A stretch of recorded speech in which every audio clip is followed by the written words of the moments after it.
Hello, Lynchburg, Central Virginia, and the World Wide Web. My name is Emili McPhail, and I'm Miss Virginia 2018. We are here to talk to you about healthy and affordable eating, and we have two very special guests, Mayor Tweedy and Birely. Hello, and I'm thrilled to be here. I'm Mayor Treney Tweedy, and affordable eating is really important to me. With the schedule I have and the duties I need to do, I need to be as healthy as possible. So food is important, but also healthy food. I'm Birely, and I am a nutrition coach and a health fitness professional, and I am here to talk about healthy eating and how you can do it better. Let's start at the very beginning when you're in the grocery store. How do you shop, Mayor Tweedy? Do you meal plan? Do you make a list? Do you wing it? I am a list person. I don't go off script very much. I'm a routine eater. I'm consistent with the things I like, the types of food I want. So I usually make sure I have my checklist and I'm going right down it. And that's very important to keep that, because sometimes when you're hungry and you're going through the store, you will pick things that you don't necessarily choose. So planning your meals out ahead of time is very important, and making sure that you go by your list and try to stick to it is very good. As you're prepping, do you have a favorite meal or something that is your very favorite to cook? I do a nice loaded omelet because that's about all I can cook. Okay. I am more of a pasta eater, so I have to really be careful about the pasta and the carbohydrates. And more recently, again with my schedule, I'm trying to think healthier. So I'm trying to lessen the carbs, lessen the pasta, but that's very bad for me. One of my favorite foods to eat actually is spaghetti squash, which that's actually a good option for you. Okay. You bake it in the oven and you pull the squash and it turns into spaghetti. It looks like spaghetti. And then you cook grilled chicken and Parmesan cheese and a little bit of marinara and put it back in the oven, and it's just like chick parm. It's delicious, but it's a way healthier option than pasta. That sounds great. Yeah. I need some substitutes. Yeah. So that's great. That's All right. great. What about when you're in the grocery store? I know that I often fall victim to the chips and the cookie aisles. They're just right there, and I tend to go off script. How do you are those things that you also do? Do you have tricks for avoiding those? Well, I try to stay healthy. Historically, I have a family that has had high blood pressure, diabetes, and sometimes weight is an issue. And so I just know that in order to keep fit, I try to stay away from those aisles. Now, I will do every now and then some of the veggie straws or something like that. So I try to get other options in place. But I was one who I loved cheese dip and nachos. Yeah. Oh, yeah. I know those things well. That was my indulgent, if you will. And so, but I've never been a sugar eater. So as far as cookies and cakes and candy, I just avoid those aisles. I don't even have the desire to go. But chips and that was my fallback. And so now I'm learning to make better choices.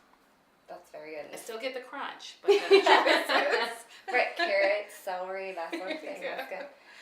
That's great. Staying around the perimeter of the grocery store is the best way to shop. Sometimes you have to go down the middle for quinoa or rice, things like that we have here. But for the most part, your produce is on the outside. Fruits, your vegetables, your healthy meats, your dairy. So it's good to stay away from the middle aisles because they will suck you in. All right, let's talk about some of the healthy options we have here. Okay. So you have lean protein here. These are steak, which are obviously really good for high protein intake. You always want to make sure you get something that's a lean cut, though. So if it's something like a ribeye, you tend to get a little bit fattier on it. But a sirloin or a New York strip is really good. Then we got avocados. These are one of the best healthy fats that you can actually eat. So they're great to add to salad on top of a grilled chicken. You can actually make avocado toast, which is kind of a thing now. Can you explain the difference between like the healthy fat of an avocado and any other fat? Right, so you have saturated fats, you have unsaturated fats, you have trans fats, we have all these things that we always worry about. But you do need healthy fat in your diet. I know there was a time where we went through this, let's not eat any fats, I think it was probably in the 80s. But healthy fats are essential for any kind of energy, especially if you're going on a diet that's maybe lower in carbs. You need that calorie intake. So avocados, coconut oil is also another really healthy fat. We have olive oil also. Coconut oil is really good to cook with because it can handle high heat, whereas olive oil cannot, which a lot of people don't realize. So most times you'd only want to use olive oil after the fact. So after you've cooked your vegetables or on top of a salad. You don't actually want to cook with it. You want to use coconut oil. And then we also have our healthy grains. So Long grain brown rice is really good. Quinoa is actually a protein, so you are getting healthy protein and a healthy carb out of it. It's kind of a double whammy. Green lentils and basmati rice are also really good carbs instead of eating pasta. So I can substitute. Yes. Okay. Yes, it's a really good All substitute. right. It's a really good substitute. And what makes these better than a pasta or a white rice? Because, well, they're less processed. White rice is processed. Whole grain rice is not. Obviously, pasta is processed, and there's a lot more things added to it. Eating things in their most raw form is normally the best route to go. And then you also have your frozen options. So sometimes you can't keep vegetables in your fridge for 3, 4, 5 days at a time and use them up. So frozen food is always another great option, especially fruit, because I know fruit can go bad pretty easily, and sometimes it's out of season. What about the affordability of these foods? So I know that's a big issue in our city. Absolutely. And availability, also the access to them. So what do you tell people as far if they have to make choices about what to buy versus buying something else? Well, we did add a grocery list, so there is a link for a grocery list, and it actually includes, I think, 5 meals or 5 days worth of dinners, lunches, breakfast, and snacks, and it's I think $130 for the whole week. So that would provide for a family of 4. So we really tried to include things that are affordable, but that are also still on the healthier side. So sometimes getting your frozen vegetables and fruit is cheaper than getting your fresh.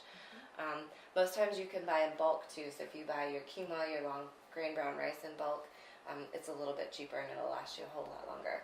When you're talking about your oils can be a little more expensive, but your coconut oil is going to run you the same price as a really nice bottle of olive oil too.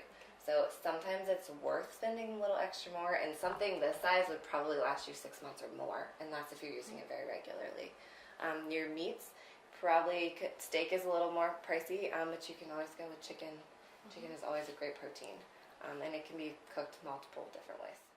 Well, thank you both for talking with us about how you can be affordable and better grocery shoppers. So what we have next is we have some model recipes for you to follow. So please make sure you check the description box for a link to our other videos.